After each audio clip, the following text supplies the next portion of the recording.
Hello po, kumusta po sa lahat po ng mga Aries? Aries, sa mga bumabalik bago at mga cross-watchers po, mga dude, ayos na po ba kayo dyan? Alright? So, November, December muna tayo na sneak peek. Okay, para po sa mga Aries, November to December, sneak peek muna tayo mga dude. Silipin lang natin kung ano kaya yung mga magaganda naman na mangyayari. Sneak peek. Okay, mga dude. November to December. Ito na, may bumaba na. Wow! Family, blood ties, inner circle. Kita ko po dito yung bakasyon. Lalo na po sa dagat, beach, or yung bahay po ninyo, maaring malapit po sa beach, sa dagat. Mga dude. Ito, di ba kakasabi ko lang, bakasyon. Kakasabi ko lang talaga as in bakasyon. Vacation. Hide. Yan po. Vacation. Hideaway, adventure, escapade. Wow. Escapade. November to December. Nung una pa lang po na mensahe dito sa family card ay bakasyon. Mga dude, umpisa pa lang ng reading ninyo, high vibe na. Okay? Today. Ngayong araw na to. Present, now, in the moment. So, kung kailan nyo po ito mapanood, doon na mag-uumpisa na ma-activate po yung inyo pong abundance, November to December. Wow. Nagpapakuha na to sa akin. Nagpapakuha na tong on the table. On the table, offer, proposal, commitment. So, timeless pong mga dude, timeless pong reading na to kung kailan nyo po mapanood. Okay? Kung kailan nyo po mapanood. Wow. Kunin natin yung nasa ibabaw. Yung pinaka-ibabaw, access granted. Kayo dyan, meron kayong social media, access granted. Sa may mga online platform po. O content creators. May kinalaman sa mga bata. Children. Childhood po ninyo. Playful energy. Wow. Gaan. Or, kasi nga may connection dito. Maaring kayo po ay may anak or may mga anak. Okay? So, makaka-resonate lang po dito ay may mga anak or may anak na po. O maaring ito ay may kinalaman sa childhood po ninyo. Healing po ng childhood trauma or inner child. Ayan po. Meron ditong healing ng inyong pong childhood o childhood trauma. Yan po. Mga dude. May cleansing, meditation, clearing space, or cleansing na rin po ng inyong energy field, yung energy body nyo rin po, spiritual body. Cleansing, pwede pong pausok, yan po, sage, palo santo, pero mas nire-recommend ko po ang palo santo. Kasi kapag tinanggal niya yung mga negative energy or toxic energy sa inyo pong energy field o yung auric field po ninyo, yung sa space po ninyo, ay pag natanggal po yung negative energy, pag nalinis po, ay na-attract naman niya ang abundance, prosperity, yung swerte, yung mga blessings, yan po. Parang binabalik niya yung hindi lang basta linis. Okay, yung linis na linis, yung asin talagang wala nang natira na hindi lang basta linis. Ang maganda sa Palo Santo, nalilinis niya at nag-a-attract din siya ng good luck, yan po, ng abundance, ng prosperity, ng healing, ng joyful energy, yan po, joyful or playful energy. Ang ganda nito, access granted. Maring may kinalaman sa susi or yung trabaho po ninyo ay pwedeng literal na may connection sa susi, keys, o ito po yung naman po yung trabaho po ninyo na may connection po sa safety. Yan po. Or protection. Wow. 'Di ba? On the table, confirmation po, offer, proposal, commitment. Tama-tama talaga sa vibe po ninyo. November to December sneak peek, mga dude, na meron kayo talaga ditong malaking offer. Yan po. O ito na yung ito na yung magandang simula po ninyo. Ilan po sa inyo, hindi po January talaga yung umpisa ng swerte. Kumbaga, ma-activate po yung abundance, yung good luck, yung inyo pong prosperity, November pa lang. Ayan po, November to December. Mga dude, mag-uumpisa. Bago matapos ang taon, bago matapos ang 2025, ma-activate na or mag-uumpisa na po yung inyong pong swerte. Yung mga ganito po, offer, proposal, commitment, agreement.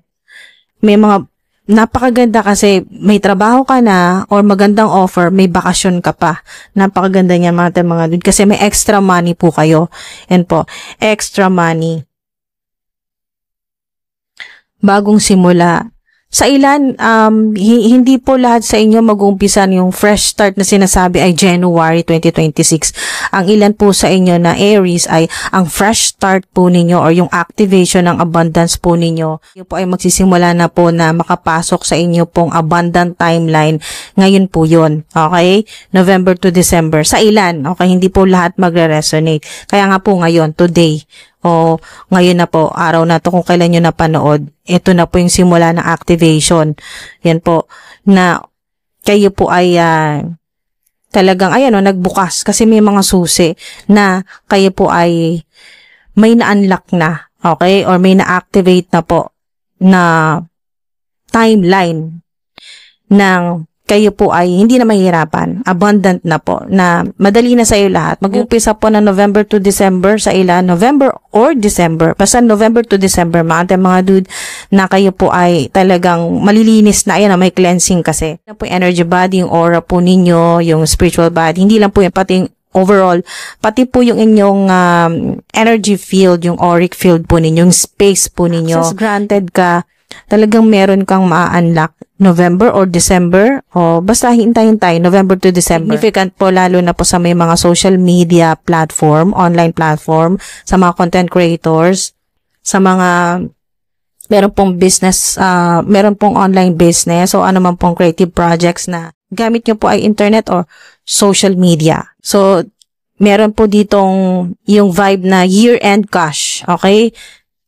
Year-end cash, maaring itong cash na to magamit nyo sa bakasyon, yan po sa escapade po ninyo, kasama po yung inyo pong pamilya, yan po mga dude. Wow. Okay, may bago talagang offer. Ang naririnig ko sa Knight of Cups, angel number 3 or 333, significant po sa inyo, Knight of Cups ay may parating talaga. Okay, new money na magagamit mo sa parang panimula. Ayan po, magisimula. New start. Bago matapos, meron kayong malaking pera. Yan po ang naririnig ko dito. Year-end cash. May malaki talaga kayong pera na matatanggap. Ayan o, daming offer sa inyo o. Proposal, 7 of Cups. Ikaw na lang talaga ang mamimili. Okay. Naka-reverse naman po ang 9 of Swords. Kaya nakikita ko dito na hindi ka na mahihirapan magdesisyon. Magiging malinaw sa'yo. Magiging malinaw na sa'yo. At meron dito na i-revise mo yung inyong financial goals, mga dude, bago matapos ang taon or bago matapos ang 2025. O, diba? Wow! Commitment talaga. Confirmation, synchronize siya dito sa on the table. 2 of Cups, offer, proposal, commitment. Yan po. Ganda. Lalo na po sa may mga offer po kayo ng collaborations or sponsorships, business partnerships, or kung kayo naman po ay freelancer or self-employed po, meron dito talagang susuporta sa'yo. Yan po, destiny helper o guardian angel mo, guardian spirit. Meron kang 7 of Pentacles. Ito na yun yung kanina sinabi dito. Confirmation yan o synchronize siya sa sinabi kanina na meron ka talagang babaguhin sa financial goals mo bago matapos ang taon o bago matapos ang 2025. Wow. 2 ulit significant din sa inyo ang angel number 2. 222-777. Swerte po yan, lalo na po sa mga nagbabakasakali po sa mga luck-based activities. Yan po, mga dude, 777. Meron din po kayong, dalawa yung 7 po ninyo. 3, 2, 9. Bago natin isara ang portal po ninyo, hingi tayo ng mga angel numbers. Yan po. Meron kayong, pwedeng angel numbers, bahala po kayo mga dude kung paano po ninyo gagamitin, basta maging responsable po kayo. Ayan po, alam nyo na po yan. Lalo na po sa mga nagbabakasakali po sa mga luck-based activities. Yan po, pwedeng angel numbers ito, pwedeng hanapin nyo po yung meaning sa internet, kung ano pong meaning na angel numbers na konektado po sa inyong pwedeng sa mga pangarap po ninyo, financial goals, sa pera, sa inyo pong career, sa negosyo, online platform. Bahala po kayo mga dude. Malalaman nyo po yung meaning, depende po sa kung ano po yung gusto po ninyong malaman. At yung meaning po ng mga angel numbers po ay depende po sa inyo kung ano pong gusto po ninyong malaman. Kung ito ba ay tungkol sa pag-ibig, sa relationship, sa pamilya, tungkol sa iyo, sa spiritual growth mo, o awakening, o may kinalaman sa career mo, sa trabaho, sa pera, mga dude, bahala po kayo.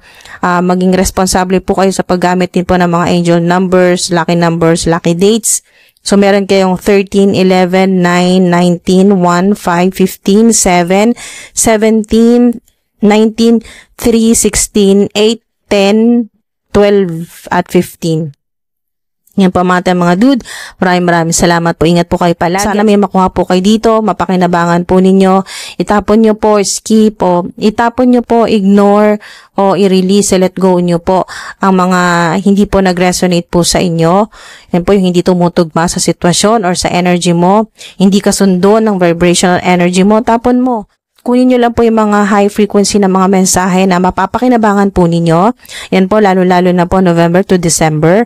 Yan po, pwede po ninyong i-amplify o i-boost pa po yung high frequency na mga mensahe dito at pwede kayong mag-comment yan po ng mga positive affirmation, abundance or prosperity affirmation, so mga Bible verses. Kayo na po bahala mga dude. Basta po maging responsable po kayo sa mga i-comment po ninyo at ayun po mga dude. Basta kung ano po yung binitawan ninyong energy, ayun din po yung babalik sa inyo, multiplied. Kaya yun po, ingat din po sa mga kino-comment po ninyo. Maging respectful po tayo. Okay? So, mga dude, maraming salamat po at sana mapakinabangan po ninyo tong video na to, lalo na po pang November to December po ninyo na gabay. Yan po. Maraming salamat po. Ingat po palagi. Thank you po. Mag-iingat po kayo, lalo na po ngayon mga dudes. Maraming salamat po.